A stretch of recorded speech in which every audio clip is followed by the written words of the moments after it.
প্রকৃতি ও মানুষ সেজে উঠেছে বাংলা নতুন বছরকে বরণ করতে।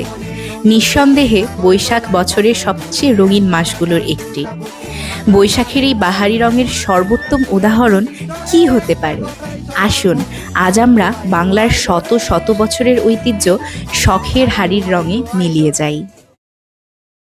আঠালো মাটিতে পানি মিশিয়ে মসৃণ করে কাদা তৈরি করা হয়। এই মাটি ভালোভাবে মথে নিয়ে চাকা ব্যবহার করে হাড়ির আকৃতি দেন কুমাররা। তৈরি হাড়িগুলো শুকিয়ে এবং পুড়িয়ে অবশেষে লাল, সাদা, নীল, হলুদ ইত্যাদি নানা রঙে রাঙিয়ে তোলা হয়। ফুল, লতাপাতা, জ্যামিতিক নকশা ও নানা ধরনের আলপনা আঁকা হয় হাড়ির গায়ে। এরপর সেই রং শুকিয়ে বার্নিশ করে নিলেই তৈরি হয়ে যায় শখের হাড়ি। ভারত উপমহাদেশে মৃৎশিল্প ও হাড়ির ব্যবহার হাজার বছর যাবৎ হয়ে আসছে। হরপ্পা মহেঞ্জোদারো সভ্যতা থেকেই বিভিন্ন ধরনের নকশাযুক্ত হাড়ির অস্তিত্ব পাওয়া যায়।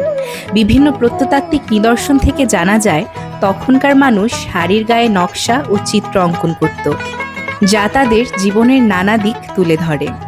শখ করে বানানো, তাই নাম তার শখের হাড়ি। বাংলাদেশেও বিশেষ করে রাজশাহী অঞ্চলের পাহাড়পুর এলাকা থেকে প্রাচীন নকশাযুক্ত মৃৎপাত্র পাওয়া গেছে, যেগুলোর অধিকাংশই দশম থেকে দ্বাদশ শতকের মধ্যে তৈরি। এই ঐতিহ্য আজও রাজশাহীর মৃৎশিল্পীরা ধরে রেখেছেন।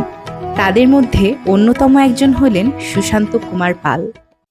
তখন থেকে এখন থেকে 40 বছর আগে তখন থেকে মেলাগুলো আমি করে থাকি।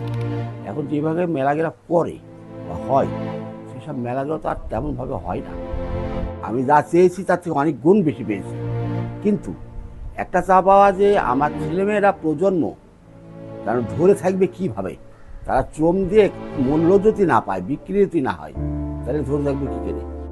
একসময় শখের হাড়ি ও অন্যান্য মাটির তৈরি পণ্যের চাহিদা অত্যন্ত বেশি থাকলেও বর্তমানে সময়ের পরিক্রমায় তা কমে এসেছে এবং মৃৎশিল্প একমাত্র আয়ের উৎস হওয়ায় জীবন অতিবাহিত করতে হিমশিম খাচ্ছেন সুশান্ত এবং তার পরিবার।